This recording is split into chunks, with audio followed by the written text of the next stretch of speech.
यस्ती सासु रैछिन् माने होलान् झिजो घरमा यस्ती सासु रैछिन् माने होलान् झिजो हाम्रो घरको कर्सार लडिराथिन् हिजो माझी दाइ पोखरा फेवातालको रामया साँच्चैको नराम्रो खेल खेल्यो माझी दाइ पोखरा फेवातालको रामया साँच्चैको नराम्रो खेल खेल्यो माझी दाइ पोखरा फेवातालको रामया साँच्चैको नराम्रो खेल खेल्यो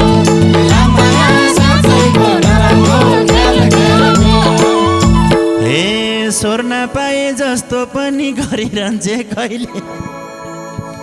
स्वर्न पाएको जस्तो पनि गरिरहन्छे कहिले घर जानुभन्दा मानिदिन खचर्देको